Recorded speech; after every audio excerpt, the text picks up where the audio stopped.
Hi there, this is Hannah Louise Cox from leading executive search organisation Douglas Jackson, and I head up the executive search practice. Really happy to be joined today by Greg Reed, quite a prominent character over LinkedIn. And so Greg, would you mind just doing a brief intro for us, please? Oh no, thanks, and thanks for having me today. It's very exciting. So you can tell from the accent, I was born in Delaware in the U.S. and I came to the U.K. about 20 years ago with banking, which is what most of my career has been in at Bank of America and RBS. And then really for the last 10 years or so, I've been probably a big part of the Midlands business scene as an executive at HomeServe with the last almost 4 years as CEO of HomeServe UK, which is the main UK business. So yeah, really excited to talk to you today. Fabulous, thank you for that. A gentleman that needs no introduction really, but yeah, we'll carry on with the interview questions, and that leads us really nicely, Greg, into then. I mean, what's your elevator pitch? How would you describe yourself in a sentence or two? Sure. I mean, I think, what I want to describe myself or, what I do. So probably take it more into a business side of the equation. And, my basic theory as a leader is one that J.W. Marriott had a long time ago, which is look after your people and they'll look after the customers and the rest takes care of itself. And, that's my basic ethos in running a customer service business, in that in order to be customer service focused, you have to focus on your people who are delivering that service. And I'm a very competitive person, like most CEOs, but I like to win by, helping my team to win. And that's what gives me the most pleasure. Fantastic. And in essence, that is how you have become such an influential individual over LinkedIn with that kind of ethos. That is HomeServe essentially, isn't it, Greg? Really, so that's great. Thank you. What one piece of advice would you give to anybody wanting to progress their career to board level? I think it's the same advice I would give to anyone just looking to progress their career, which is to make sure that when opportunities are presented, that you take those opportunities. I think people try to micromanage their career and their lives sometimes, and they think there'll be, a better job, or there'll be a better moment, or I might not be quite right for that job. And obviously that applies across the D&I scene of people thinking they're not right for the job. But what I would say is, if an opportunity comes up, if you have an opportunity to learn and show that you can do a good job, then take the opportunity. And most of the opportunities that have done the most for me in my career have been, what people would consider a sideways move. And so don't always focus on going up, just focus on learning and showing that you're doing a good job. That's great, fantastic piece of advice there, Greg. Thank you very much. And so, in your opinion, what are the most critical traits to possess in order to be a successful leader at board level? Oh, I mean, there are so many different types of successful leaders at board level. And what I would say as a CEO and someone who, looks for leaders is that, everyone does it their own way. And I think the most successful people at the board level are authentic to who they are. And they're not pretending to be what they think the CEO or the chairman wants them to be. They're just being the best version of themselves. And that doesn't mean they can do whatever they want. But what it does mean is that when they do things, they'll be a little bit better because they'll own those things, because they're being authentic to themselves. So I just think, don't pretend to be what you think someone on the board should be.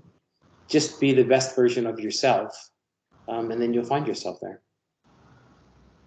Fantastic, very inspirational once again, Greg. So clearly you are an inspirational leader.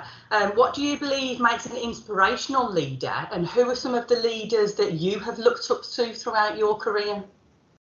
I think there's many different ways to be an inspirational leader, and it's a little weird to talk about yourself and say that you're an inspirational leader, but I've heard it enough.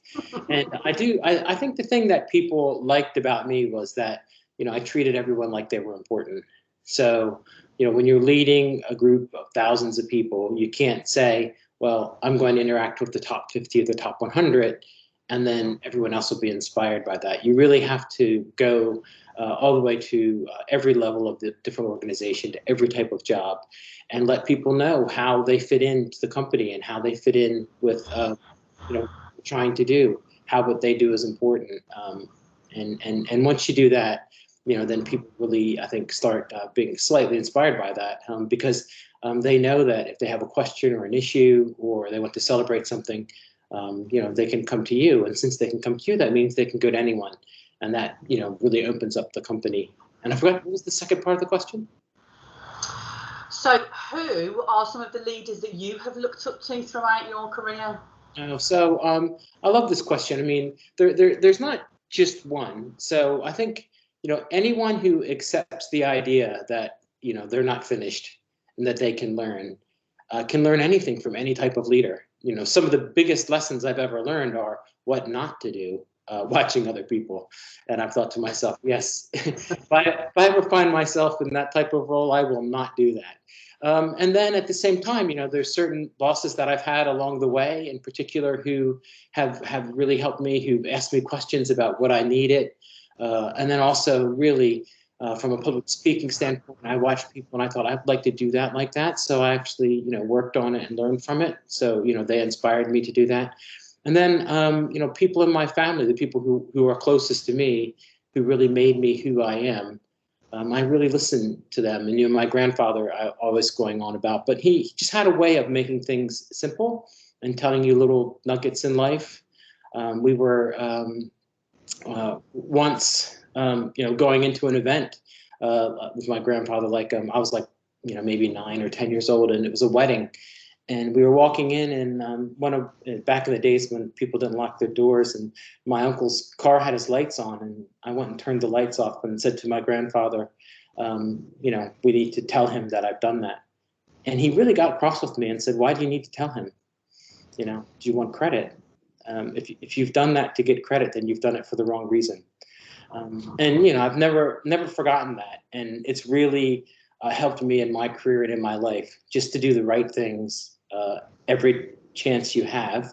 Don't worry if no one knows, because eventually, I think karma, life, and helping out enough people, it all just adds up. And if everyone in the world were like that, it'd be a much better place. Wonderful. Integrity, obviously, very, very important to you, Greg, and thank you for that insight into your personal upbringing there. That's wonderful. So it's similar, but this next question could apply in and outside of the work environment. So what ultimately inspires you and why? Yeah, I think what inspires me is the ability to try to help people. So, in my life, you ask about personal or at work. Obviously, my wife, who we've been married for almost 30 years now, she really helps me to be the best that I can be, and I find that quite inspirational. That at times she has sacrificed things, because she believes in me, and then that inspires me that I can't let her down. And I think for me, it's the same thing. If someone asked me to do something, I had a boss once who told me, he said, when I ask you to do something, you always do everything you're supposed to do and a little bit more. And that's because when I was asked to do something, it's inspirational to me. I think, oh, they want me to do it. They've picked me. So I want to do, the best I can, so that I can help them. And I just think that, that type of attitude is really important in life. Fantastic. More wise words there from you, Greg. Great. So lastly, what is the achievement that you're most proud of from your career? Ooh, from my career, I think the HomeServe in the UK is a wonderful business. It's not perfect, but when I joined it, it had been through a rough patch with the people who were leading it before me and my boss Martin took over, and they really hadn't done a good job, and they weren't focused on the customer, and they'd missed a few things. They weren't bad people. They just You know, maybe what inspired them was higher sales. And so, you know, that backfired a bit. So working with Martin and my friend John and some other people, you know, we spent years, you know, trying to remove the incentives, create an environment where everyone, you know, feels important, making sure it was a fun and a safe environment, you know, where you could try things and fail and, you know, not have any ramifications. And you know, that was a bit basically a love affair. You know, it took a big chunk of my life, a lot of, you know, it was exhausting. And you know, and then ending up as CEO of that business, and you know, knowing that it was a top 10 Glassdoor business, and the UK CSI Consumer Service Index, you know, very high on that. You know, that's very makes me very happy. And then, you know, you think you're making a difference, and then when I decided that it was time for me to move on and take some time off and kind of recharge my batteries and maybe spend less time away from my family. You know, the people who sent me messages, it was wonderful, you know, and I would get these messages from people saying, here are 3 things I remember that you did, you know, and, you know, going back like 8 years and sort of saying, you know, the first time you did this, or you know, the first time you did that, when you know, told anyone they could come into your office and meet you. And to me, that was a tremendous accomplishment, to get all this feedback from people who, you know, when you are the boss and people tell you you're good, you always have to take that with a grain of salt, because, you know, that's just human nature. They're not going to buy. But when you say you're leaving, and, you know, and they've got really no incentive, and they tell you very personal things, where you've impacted their lives, you know, then at that moment you think, you know what, maybe the 70-hour weeks, maybe the traveling, you know, maybe it was all worthwhile. And, you know, in a small way, in a big world, I have impacted quite a few people's lives. You know, and to me, that was a, you know, really nice accomplishment to have. And if I never do anything else in my career, I'll be happy with what got done. So, you know, I think I will do, and I'll go on to do some other things. But, you know, that period, you know, taking over something that was a bit broken, and having support of the, you know, the founder and the shareholders to go ahead and fix it, and having a boss who believed in me, and then ending up as the boss. Yeah, I'm pretty proud of it.